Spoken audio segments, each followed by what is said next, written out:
হবে নাকি white wash? পাকিস্তানকে প্রথমবারের মতো হোয়াইট ওয়াশ করার সুযোগ পাচ্ছে টি-20-তে।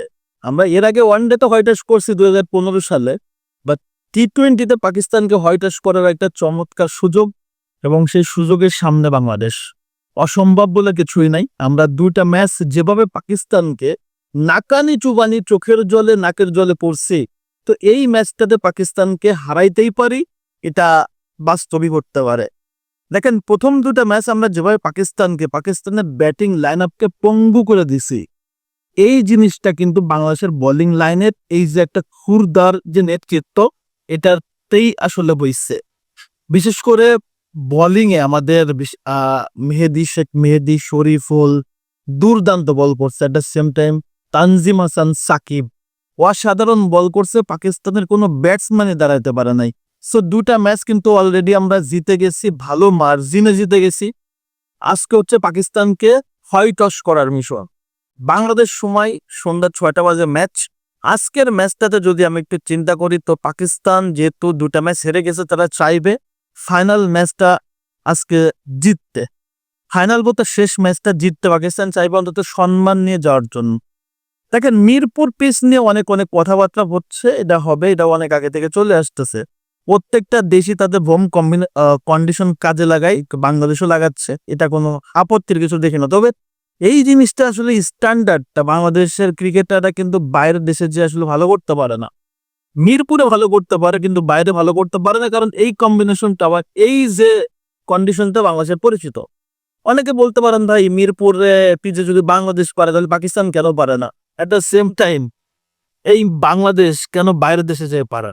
কারণ ওই একটাই যে ইন্টারন্যাশনাল কন্ডিশনের সাথে বাংলাদেশের আসলে পিচটা গামিনে দিছিল, আসলে পিচটা টেস্ট মেরে দিছে। যাই হোক, পাকিস্তান অধিনায়ক আমরা দুটা ম্যাচ দেখছি, ভালো করতে পারে না। সালমান আলী আগা, তার টিমের সবচেয়ে টপ ব্যাটসম্যান সাইম আইয়ুব দুটা ম্যাচেই ফুল অফ।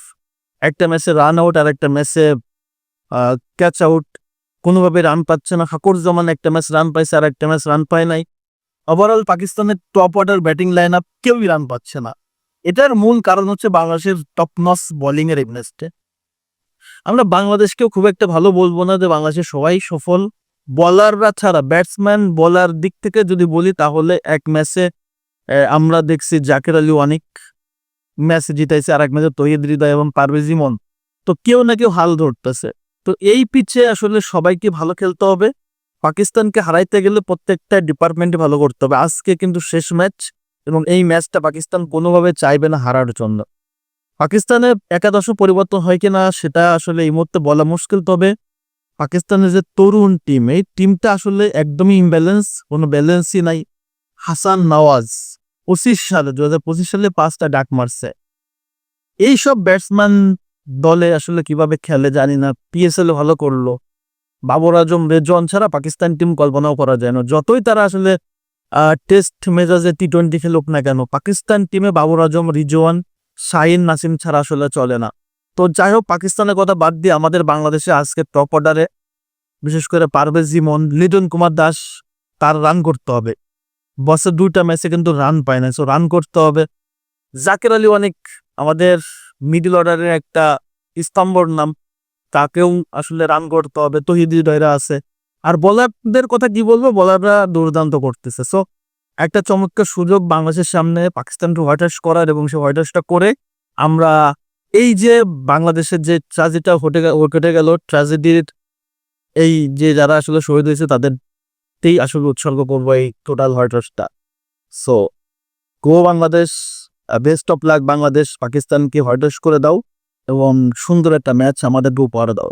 সো আজকের ম্যাচটাতে আসলে জিততে পারে কারা, বাংলাদেশ নাকি পাকিস্তান? অবভিয়াসলি কমেন্টস করে জানিয়ে দাও, এবং আজকে ম্যাচ সেটা কি হবে সেটাও কিন্তু কমেন্ট করতে ভুল করবে না। সবাইকে ধন্যবাদ, আল্লাহ হাফেজ।